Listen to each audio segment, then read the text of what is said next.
Guys, it's NHL Opening Faceoff. Choosing between the top options on the 5-game slate this evening. All right, what's the best money line on the board here, AJ? Well, I think you have to look at the Golden Knights for plus 125. They're really the only underdog that I kind of like taking a look at in this one, going up against the Stars. Yeah, Vegas is dinged up. No Stone, Pacioretty. There's question marks about Janmark, Nolan, Patrick, Martinez. But Dallas, who has their stars in the lineup, just isn't getting any production out of them. You've got Ben, Radulov, and Hintz, who each have 1 assist apiece through the first 6 games. I guess I'd rather have my stars out of the lineup entirely than having them not produce. So I think the other thing to watch here is whether or not they rest Holtby. He's played 3 or 4 in a row right now. If he gets the night off, cold Anton Khudobin coming into this one would make me even more favoring the Vegas Golden Knights in this one here. All right, Paul, how about you, dude? When it's an October home game, and when is an October home game an important one, guys? It's when you face a division rival that you have to surpass this season. That's the case for the Florida Panthers, who host the Bruins this evening. We know what we're going to get from the Bees most nights, but the Panthers have heard all summer how they're expected to challenge the big boys in the East. We already saw them handle Lightning last week. I say that Coach Hugh has them similarly motivated and look for another early statement type win for the Cats tonight. The ugly game of the night has 2 slumping clubs getting together in Chicago as the Hawks host the Leafs. At least the Hawks can point to some injuries and COVID issues to partly explain their brutal start. On the other hand, I have no explanation for what's going on with the Maple Leafs. They should not be a minus 170 favorite, and I have to think the Hawks look at this game as a real chance for them to get off the mat. Take the home side at plus 140. I'm polishing off my resume to really help the Toronto club that is sinking real low. All right, that'll be great to have a member of the front office there in Toronto joining us on this show every morning, because this is much more important. Jeff, favorite money line on the 5-game slate? You're damn right this is much more important. I'm trying to make some money here, Emerson. God, I don't mind that Blackhawks call at all. I agree with Paul that the Maple Leafs at this point should not be minus 190 against anyone. I'm going to go against Paul, though, and I'm going to take the Bruins as underdogs, plus 110. Again, the Panthers are a nice team. I'm not shocked that they've gotten off to a good start. They made some good additions.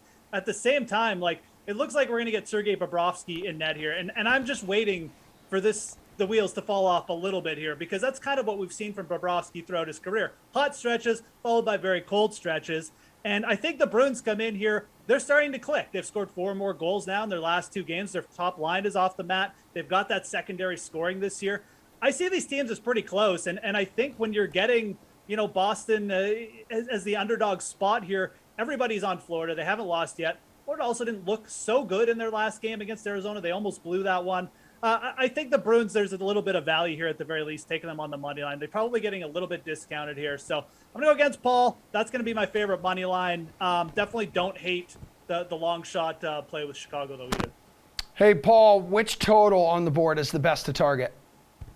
I like the way the Caps offense has burst out of the gate this season. I look at tonight's matchup versus the Red Wings, a team that has an improved offense, but still a little suspect defensively. That 6.5 line seems a little low, so I'll look for the over to pay off, and might even recommend a higher total for a better payoff on the alternate line of 7.5 for a 220 payday on that bet. The same narrative applies when the Flyers visit the Oilers tonight. I have said a number of times already this season that I don't like either of the Flyer goalies, and the Oilers have poured in at least 5 goals in each of their last 4 starts. I also know Mike Smith is on the IR, and I'm not ready to trust Mikko Koskinen, even though he's looked good in his first 3 starts. That will be a high-scoring affair as well, with the alternate goal line of 7.5 paying at plus 175 on the over. It's hammer time for me. Hey, Jeff, which total has you thinking, man, it's hammer time? I mean, you can definitely hammer that over in the Edmonton game. That's definitely one of my top 2 picks as well, Mikko Koskinen and net. And again, and facing the Oilers is like a trauma situation for any, opposing goalie. But I like the under in the Boston-Florida game. I'm going to go back to that one.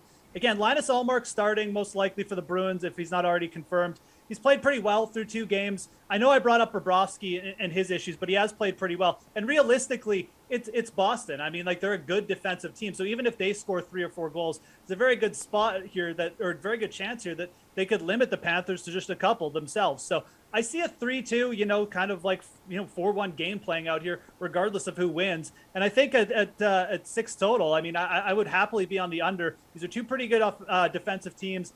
I don't see necessarily a shootout forming with two pretty solid goalies so far. So I think the under 6 there in Boston, Florida is worth taking on. Okay, AJ, how about you, dude?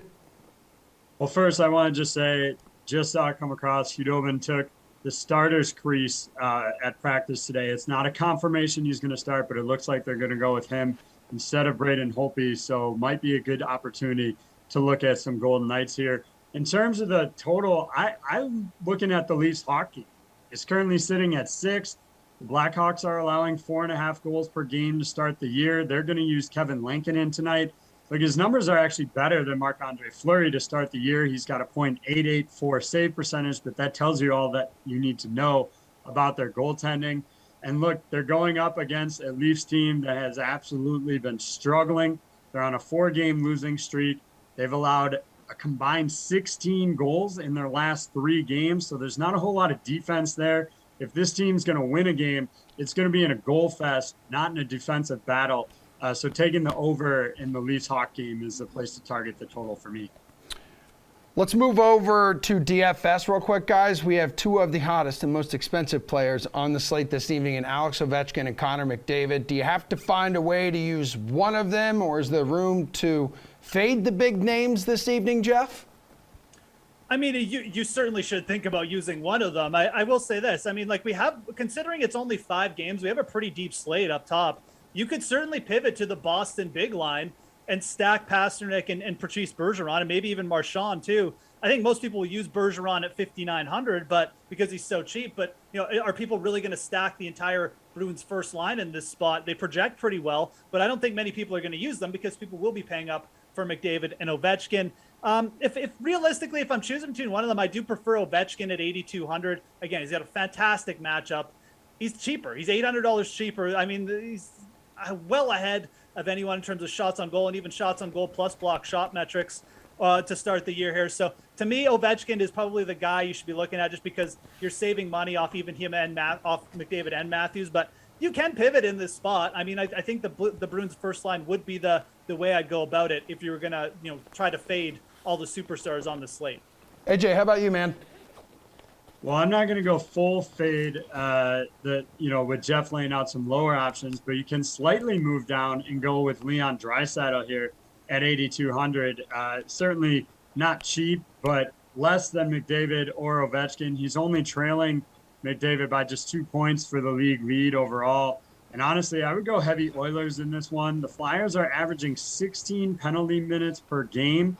And that's not going to work out well for them versus an Edmonton power play that is converting at an astronomically high 47.1%. So I do think you have to consider McDavid, but you can save some money and go with Draisaitl instead. All right, Paul, I know you love to spend cash.